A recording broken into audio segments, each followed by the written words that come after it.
Hello and welcome to episode 15 of Anime Figure Archive. I'm Senpai and today we are finally taking a look at the recently released series of Tenitol Tall figures by FuRyu to see if they're worth your attention and money.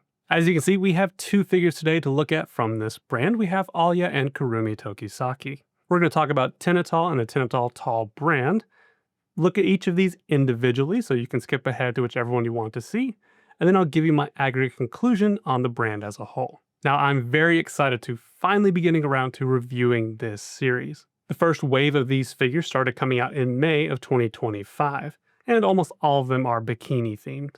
I admit the only one I was really interested in from a collecting standpoint was Alya here, who came out in July of 2025. I bought her from Ami Ami, and she does predate tariffs. After paying for expedited shipping to get her here on time for the review, I paid about 14,000 yen. But for the sake of this review, when we're trying to make an assertion on if this brand is worth it or not, I wanted more than a sample size of one. And Kurumi was slated to come out in August of 2025. But as our US viewers know, tariffs hit in August. So this ended up delaying Kurumi all the way to October from Ami Ami's website. I then found a pre-order from a local seller here in the US, so I canceled my Ami Ami pre-order, bought it from them, for a much better price, by the way, which I'll talk about when we get to Kurumi's section. But then unfortunately, she was still delayed by their distributor. So I literally didn't get her until 2 days ago. So now that she's here, I can finally review this series. But I'm not the only one that was excited for this review. Reddit user Belson Pride has also been waiting for this review. So I dedicate this video today to Belson Pride. Thank you so much for your patience, your support, your kind words that you shared with us on Reddit. I hope this video has all the details that you need, and it was worth the wait. Friendly reminder, if you don't see us posting on this channel, it's because we're posting on our Not Safe for Work channel, so be sure to check that out if you enjoy 18+ figures. And if you enjoy detailed and in-depth reviews of Safe for Work figures, consider subscribing to this channel. You know we like for everyone to be on the same page, so let's start with talking about the Tenitol brand. Tenitol is a brand under FuRyu, which we know has a ton of sub-brands. It is their premium budget brand, but does not fall under their prize figure brands such as the Trio Try It series or the Buy Cute Bunnies. You can see here that they market alongside their F-Next brand, which is their premium scale figure brand. Even though it's not a prize figure brand, it still technically doesn't have a scale. Regular Tenitol figures are around 20 to 21 centimeters. And as the name suggests, the Tall series is taller at about 30 centimeters in height. And in this video, I will compare it to a Buy Cute Bunny and a 1/4 scale bunny so we can get a reference for size. And something important to note that I did not know before filming this video is that these do have bonus face parts. But unfortunately, the only way to get them is if you buy it straight from FuRyu's Hobby Mall website. You can see the alternate Alya faceplate on screen. Personally, I don't feel like I'm missing out too much on this one, but I have to admit that I do feel like I'm missing out on Kurumi's because I do like this side of Kurumi. Seeing her embarrassed is not common to her character, so it would have been fun to display her like this. I mentioned earlier from a collector standpoint, the only one I was really interested in is this Alya here. But from a review standpoint, I wanted to get my hands on them because even I wanted to know if they're worth my time and money, because they're coming out with some really cool designs that I do want to collect. First and foremost being this set of Marcel and Fallon from Dungeon Meshi that releases in March 2026. And yes, there is a special set being sold on Hobby Mall that has them holding hands, has a singular base, and has alternate faceplates. Unfortunately, the pre-order for this set is closed, so I'll have to get it through another service. But note that the set is for 22,000 yen, and they are getting slightly more expensive by themselves at 11,000 yen each, versus the 10,450 yen that we see for Alya and Kurumi. There's also another one that I'm really excited for. No, definitely not you. They're actually releasing a trio from an old favorite of mine, Oremo. Kuroneko is still best girl, but it is interesting to see a figure of Ayase who has very few figures. In fact, when I started collecting this series, there was one of Ayase that was extremely expensive on the aftermarket because there were so few of them. So I do really hope these do well, but it is a budget line, so we have to keep that in mind when we look at these today. When it comes to designing a budget line, one of the most expensive things you could pay for is human labor. So just like prize figures, they're going to do everything they can to mitigate the human factor. If I had to bet, if we see any shading at all or any fade techniques, it's probably only going to be in the hair, which if it was only in one place is where I'd want to see it.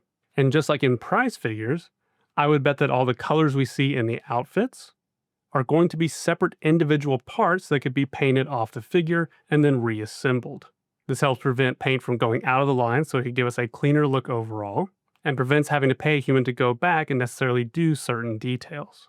Hopefully being a part of the Tenitol line, right, the premium version of this, we'll see better fitment and gaps between these pieces than we'd expect from a prize figure. So that's my prediction for what we're going to see here. So as long as it's clean and executed well, we could have a good product. But maybe there's more to it. The Pop-Up Parade brand says they only add shading in areas they deem worthy of it, so maybe that's the same case here.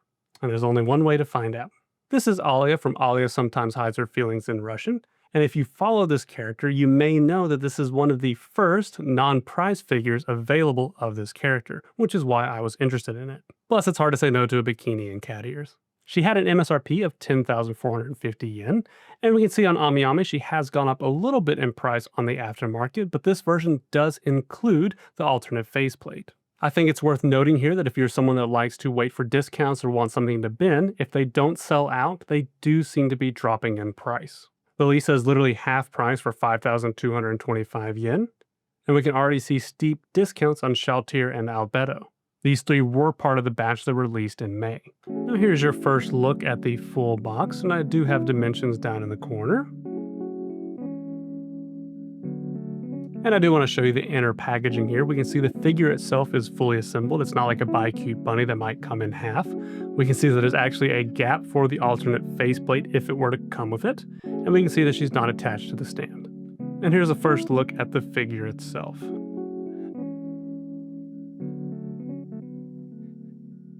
Initial impressions, she does feel a little smaller than I was expecting given the name Tall, but for this price point, this is very much a welcome size. She does pass the 1 foot test, so from 1 foot away, I really can't see a lot of her flaws, and she definitely looks like an average scale figure, so that's nice to see. As we get closer, it will look a little more prize quality in certain areas. It does have pretty much everything that we predicted earlier, but before we get into that, let me go ahead and do a size comparison. For comparison, we do have a bi-cute bunny here, which is a prize figure line by FuRyu, and then we also have a proper 1/4 scale bunny by Freeing. But you can see there's only about a head height difference between the bi-cute bunny and the Tenitol Tall, but there is quite a leap to the 1/4 scale. When it comes to scale figures, of course, the final height, if accurate, is dependent upon the height of the character. Alya here does feel like a proper 1/6 scale, and I have her next to two 1/6 scales here, and I do have them as leveled as much as possible. If you've been in the scene long enough, you know what I mean by a proper 1/6 scale, as many appear more like 1/7. So getting a roughly 1/6 scale is very welcome at this price point. Taking a closer look before we dive into the paint, let's go ahead and talk about the face, which has the only decals on the entire figure. The face here is absolutely perfect and is on par with the best scales in our collection, period. The resolution is on point, the centering is on point, the way they've done the blush is on point, and the alignment on the mouth is on point.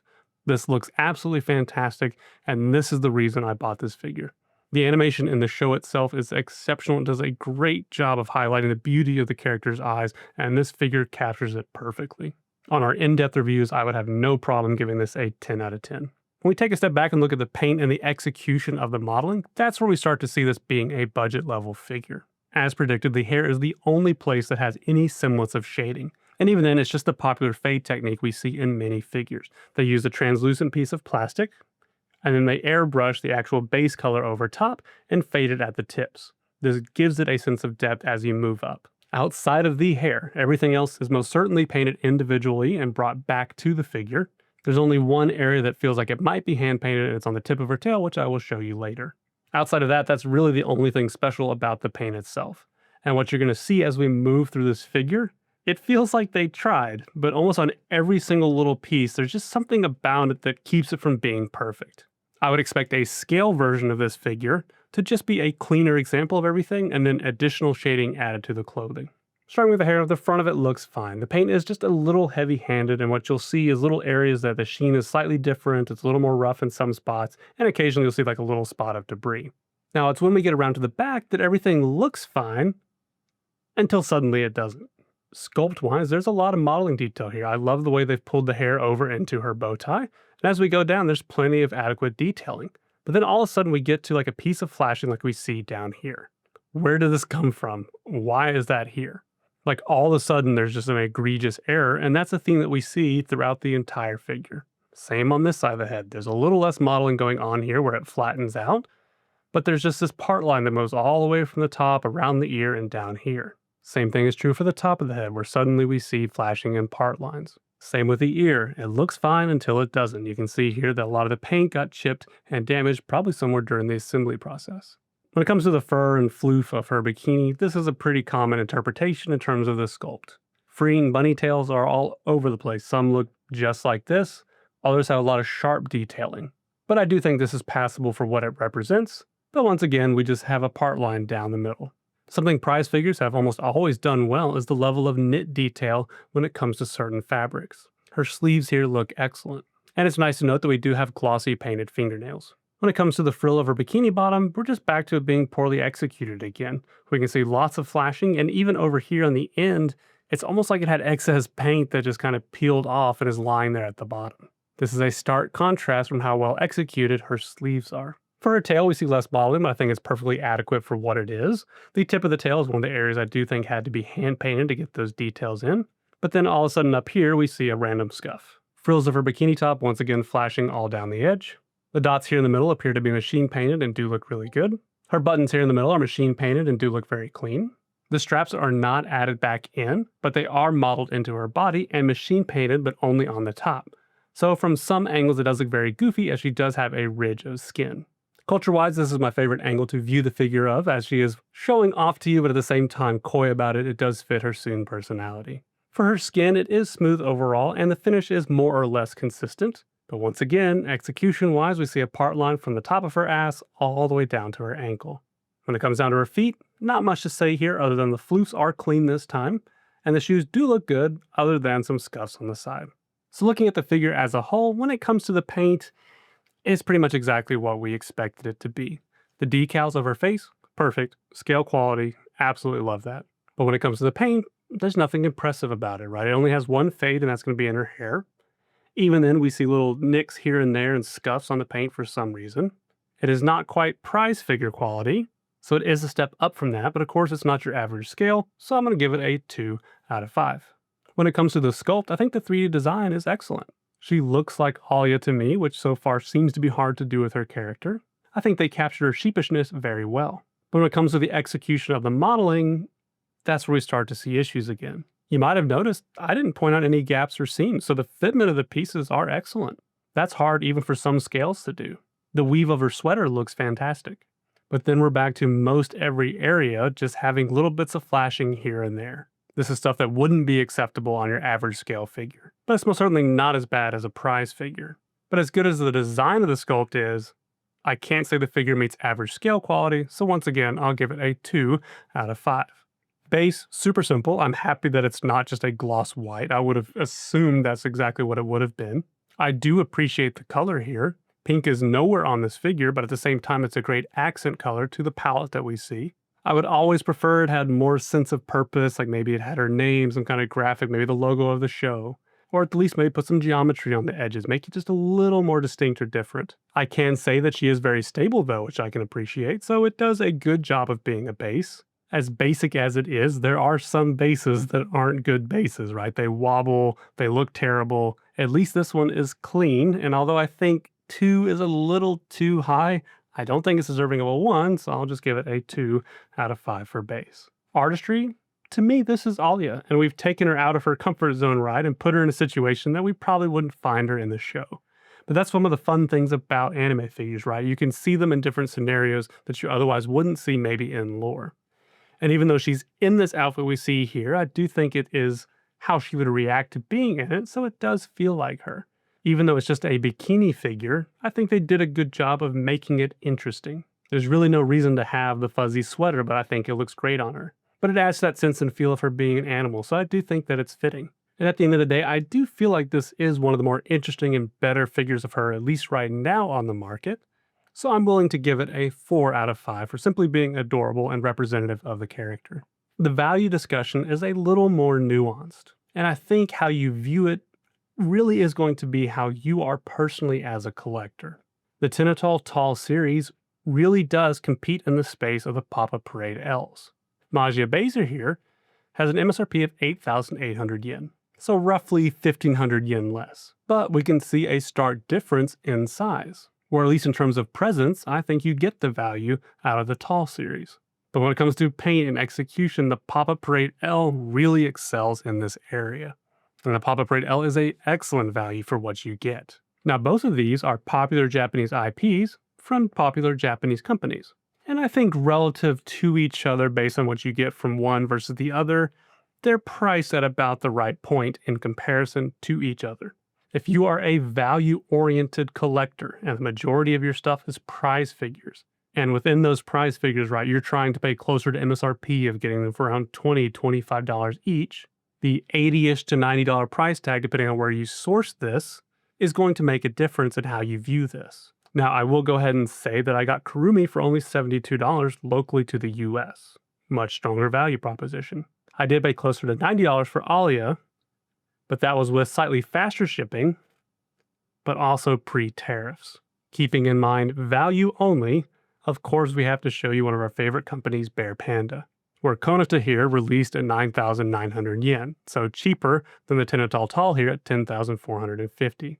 Then of course our Succubus Lulu, that's sub 7,000 yen. But apples to apples, these are popular doujin artists, not from popular Japanese IPs.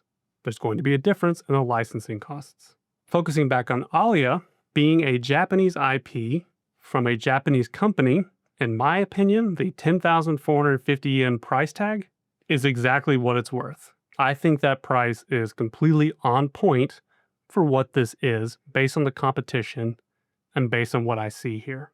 I think if you can get these closer to the $70 range, hell, we saw some that went down to even 5,000 yen, I think that's when it becomes a 4 out of 5 on the value scale. But we have to watch the MSRPs on these as they continue to be released. Found in Marcel, it's not much of a jump, but they're already starting at 11,000 yen. If this series creeps up to the 12,000 yen range, that's most certainly a 2 out of 5 on the value. We're going backwards for sure. I think 10,450 yen is exactly what it's worth as it sits. I don't think it's a bargain, but I don't think it's a bad deal. So I'm going to give it a 3 out of 5. I think the price you pay for it relative to that is what will determine if it's a good value or not. And of course, as a US collector with the tariffs, that could be much harder. And on the topic of value, let's go ahead and talk about Kurumi. Again, we'll review Kurumi separately, and then I'll give you my aggregate conclusion on the Tenitol Tall series afterwards. And as we move to Kurumi, I imagine this review will be much faster as we're going to see a lot of the same things. But I do think Kurumi was a good choice to pair with Alya for this review, because her clothing does utilize translucent pieces, so we'll see how well those are executed. I think the most interesting part of this Kurumi review is going to be the price I paid for it. Disclaimer, this next section is not sponsored whatsoever. This is the first time that I've used this company. What I will go ahead and say is, based on my experience, I will continue to purchase from them for the foreseeable future. And of course, here at Kohai's Collection, we're super passionate about this hobby and we're just not gatekeepers. So if we can get a good deal somewhere, of course we're going to share it with you all. I ordered this Kurumi from a company called Lunar Toy Store. As stated in the intro, I had her originally reserved on AmiAmi, but because of the delay, I went looking elsewhere. And you can see here, I actually ordered her back in September, thinking that I could get her much sooner. But unfortunately, the September release disappeared. She didn't show up in October, and she finally showed up in almost mid-November. Now, to be clear, that's not something I blame the store for. That's just what happens when shipping is a cluster for everybody once tariffs hit. But in doing so, what I did obtain was an amazing price. So I only paid $72 for Kurumi. Value-wise, spoiler, that's like a 4 out of 5 for me. I think that is an excellent price for one of these figures. Lunar Toy Store obviously has an online interface where I ordered this from, but they do actually have a physical location in New York. Here's a quick look at their storefront. I do think it's very professional. And at the top right, they even have a place for you to track your order. Now, when shopping locally, I know it's easy to be wary of the price because you're almost always going to see a higher initial price. But you need to compare apples to apples. Sure, AmiAmi is going to be 30% cheaper right off the bat, but now we have a 15% tariff that's going to be baked into the shipping cost. Plus, you might have to pay a large shipping cost to get the item over here depending on the size. So be sure you're thinking about the totality of your imported order versus the totality of your order domestically. And given the tariff situation, I would say give our local people at least the benefit of the doubt initially. You can see here Lunar Toy Store is advertising a $5 flat rate shipping. That's fantastic. That's a great price.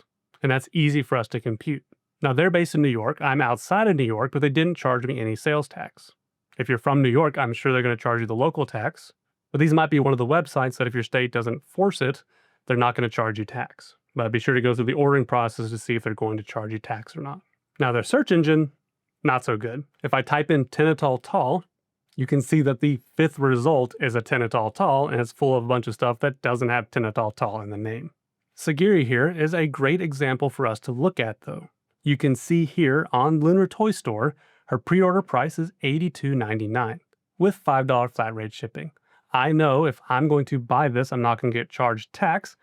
I'm looking at $88 even. Now here is my invoice from AmiAmi for Alya. You can see I ordered her with a Nindroid, and I did pay faster shipping at 6,700 total yen. If we're nice and just split that down the middle, we'll just say I paid 14,000 yen for Alya, which is around $90. Keep in mind, this is pre-tariffs.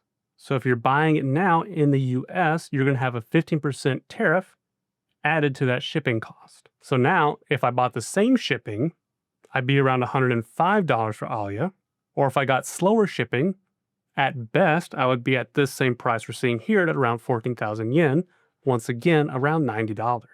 In this case, Sagiri from AmiAmi is still 10,450 yen. And keep in mind, that doesn't include the bonus. But in this example, we'll just compare apples to apples, which is AmiAmi to Lunar Toy Store, both of which will not have the bonus face. So you can see, this is a great chance for you to buy and support a local store and actually get it for pretty much MSRP price. Unfortunately though, getting a brand new pre-order for $67 like I did Kurumi, I think those days are gone, given that Sagiri here seems to be reflecting the tariff import price, which as we just showed, is still near the price it would take for you to import from AmiAmi. So there you go, plug for Lunar Toy Store complete. Right now seems to be like a good place to get these at a reasonable price. I'm going to continue to pre-order from them, but please, if you've used them before or had issues with them before, definitely comment below what you think, or if you promote them, comment down below too, so we as a community can figure out if we want to continue supporting them or not. But being able to support a small local business to the US, this is the good side of tariffs, right? And I'm happy to make that my personal priority when it makes sense. Looking at Kurumi's box, it's the exact same in terms of design aesthetic, with the sole exception of the sticker on the back. This sticker here is what you would see when a product is designated for export outside of Japan. The most likely area you'll see one of these if you bought like a prize figure locally that was designed for distribution. We can actually see here that it says it's distributed by Unity Trading LLC, also based out of New York. We can also see that Kurumi here was manufactured in June 2025, of course from China. But that just shows you the level of delay that happened due to all the tariffs when in terms of receiving her. So again, completing our look of the box. And here's our first look at Kurumi herself.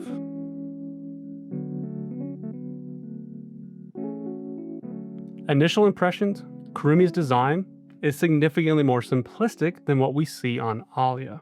There's going to be a lot more tooling involved in creating Alya because there's a lot more individual parts and a lot more assembly involved. That being said, even though Kurumi is more simplistic, they did a much better job on executing the final product. Just like Alya, let's go ahead and start with the face. Kurumi's face this time around, a little less impactful, but Alya is a rough opponent to compare it to because the design and detail of their art style is significantly more impressive than what Data Live has. Then let's add to the fact that her most detailed feature, which is her clock eye, is hidden behind her hair because she's in her casual mode right now.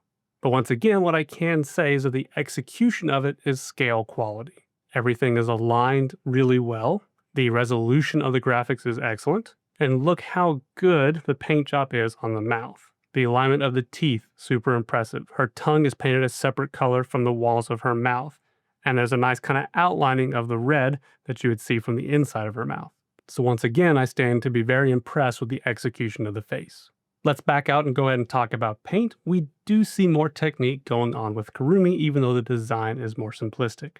For Kurumi, we have two transparent materials, both of which have a faded paint job. So we got the base purple of her hair, with the black airbrushing causing that gradient. And then of course we have her nightgown, which this is to give it a sheer effect. So we see this light gray, and then once again with like a flat black coming over and fading to the bottom. Also a very common technique that we see in sheared clothing for scale figures. From there, we have a lot more pieces that are actually modeled in and had to be painted. Now they're all machine painted, but the alignment is critical. So we have the X's here that look great. The alignment of her hairpin is good, but once again is only painted at the top. So if you look from the edges, you can see black. And then in an enhanced photo, I'll show you the top of her bonnet. But the alignment overall is good. Speaking of the bonnet, these pieces did have to get airbrushed, and because of that, we do see a slight fade where it's a little darker in the middle and lighter towards the edges. I don't think this was them intentionally trying to give it some level of shading. I think this is just a byproduct of how it's sprayed during manufacturing, but it does look good. But once again, just like Alya, random part line for no reason. But in a theme we'll see carried throughout Kurumi, in comparison to Alya, the ruffles and the seams, significantly cleaner. We see a lot less flashing on the edges, and this is true of all the ruffles on Kurumi. Now don't get me wrong, there are still areas where you can see it, but it does appear that they at least sanded, tried, or maybe just their processes have gotten better. Because at least the flashing here will end after a short period of time, and then might reoccur further down the line. That's not consistent throughout almost the entire thing. While we're here, here's her tail, super basic modeling. We don't even see little tufts of hair moving up like we do on some other figures. And I'll have to show an enhanced photo of this, but we do see a part line down the entirety of the tail. Moving to the front of her nightgown, what we see here, cleanly executed as we see very little flashing, but this just doesn't look very good. The modeling detail just simply isn't there due to the coloration of just having the flat red here and the flat red bow. It's also very boring. Kurumi's outfit tends to have a lot of frills and stitch lines, so it would have been nice if maybe they had the black line or something running through this top frill right here. The way it sits now is just super plain. And even though the execution of this area is good, it just looks like a cleaner prize figure to me. Moving down, once again, clean frills. The material here does catch light well, and we can see painted fingernails. Looking to the back and looking up her nightgown, going to be honest here, there is no cultured angles of this figure. These shorts, nah, not doing it for me. Particularly when canonically, Kurumi is very teasing and she's very forthright about that. Even in this show, she is seen wearing garters and lingerie. So these shorts are just completely out of character for her. If this was going to have any culture at all, she needed some lacy underwear, which is something she would actually wear. So that's a, for me, dog. Skin, exact same story as last time. Generally very smooth overall, but once again, we have a part line all down the back of the leg. Moving down to her feet, the dogs are out, and actually, I guess if you like feet, this probably is the cultured shot. And yes, I am thinking of a very specific subscriber. You know who you are. Is this the shot? Is this the one area of culture on this figure? So taking a step back and looking at Kurumi, very similar as a whole to Alya. Paint-wise, in some ways we see more technique than we did in Alya, but there's also just less overall. But at the end of the day, this doesn't bring it up to scale figure quality for me, so it's just going to be a 2 out of 5. When it comes to the sculpt, I'm definitely less impressed than Alya. In comparison to Alya, things here feel muted overall, right? This is like a softer version of Kurumi in almost every way. So of course it's not going to be scale quality modeling, but it's not as bad as prize figure execution. And the execution overall was better than Alya, but it's still just going to get a 2 out of 5. The base might be where I switch things up. You can see here it's just flat black, which is the probably second laziest option, with white being the first. The unfortunate thing here is that I actually really appreciated the pink base of Alya. I like that it was an accent color. And hell, that color doesn't really even appear in Alya herself, but it looks good. I wish they did the same thing with Kurumi. They could have pulled that goldish color from her eye, for example, or given me a different shade of red, or maybe back to her orange. Something to make it stand out in a way that Alya does. So even though it matches, I would have loved to have seen the creativity that they did with Alya. Hell, they could have pulled in the purple from her hair. So because of that, I'll actually give the base a lower score of 1. That's as simplistic as a base can get. When it comes to artistry, this is barely Kurumi, and unfortunately Kurumi suffers from this all the time. And I'm an avid collector of Kurumi, but I only bought this because I wanted a second sample for us to review more than anything else. I did not like this design, and under normal circumstances, I would have just passed on this. Like the many other Kurumi figures I just pass on because they don't really represent her. Now I can tell it's Kurumi. It's cute, albeit kind of generic, right? There are much better cat figures of Kurumi. And even with her outfit, I think it's generic beyond the colors, of which I didn't really get into, but the colors aren't even technically Kurumi's colors either. But I can see this again as being like an interpretation of her. But I definitely think this is below average, so I'm going to give it a 2 out of 5. When it comes to value, I do think she's slightly better than Alya because the execution is good, and I am going to base it off the price I paid. And because of her design, and I doubt she's going to be super popular, I bet she will bin, and there's a good chance that some of you all can probably get her for a similar price. So I will go ahead and give Kurumi a 4 out of 5. If I paid close to $90, we would have been back to a 3. Because at the end of the day, even though this design may not appeal to me personally, I bet there are Kurumi collectors that think this is adorable. And then if we base it on that, what we do see here, I still think we're getting pretty much exactly what we're paying for. So what is my overall view on the Tenitol Tall series? What did I learn from this? Well, I think I'll go ahead and give you my certifications because I think it says it all. It is what it is, and it do be like that sometimes. I think with this series, as long as you manage your expectations, and I think in this case, I managed my expectations appropriately, what we're given here is exactly on the money for what it is. And it's as simple as that. Not everything in life has to be this crazy deal or this life-changing product. Sometimes it just needs to be what it is. And I think the MSRP of what these cost, given that they're popular IPs from a Japanese company, I think is right on the money. I'm very neutral to this product series, but that's not in a negative way. I'm comfortable paying MSRP because I know what I'm getting. I think these are only exciting if you get them on sale, right? The cheaper it is, the greater value it is. And so getting a 1/6 scale figure roughly for $70, that's exciting. And I think you'll be pleased with what you get for $70. But even at the MSRP of roughly $90-ish right after you import it, I think it's right on the money. A sub $100 figure for a 1/6 scale that is not quite a scale figure, but better than a prize figure, but priced almost exactly in the middle. It is what it is. If you need more than that, if it helps you at all in your decision making, I'm going to move forward trying to get a pre-order for Fallon and Marcel. I think the design for these is on point, and I know what I'm getting. And I'm comfortable with that. I think they will look fantastic in my collection. Hell, I'll even consider ordering, no, not you, this trio here if I get the money to be able to reserve them. So there you have it. I hope this video was helpful to you in some way and was a good introduction to the Tenitol Tall series. I am looking forward to what other designs come out of this. But what are your thoughts and impressions after this? Comment down below. Let me know if you think these are way overpriced for what they are, or if maybe you agree with me, or maybe you're super excited about this lineup, whereas I'm just kind of neutral towards it.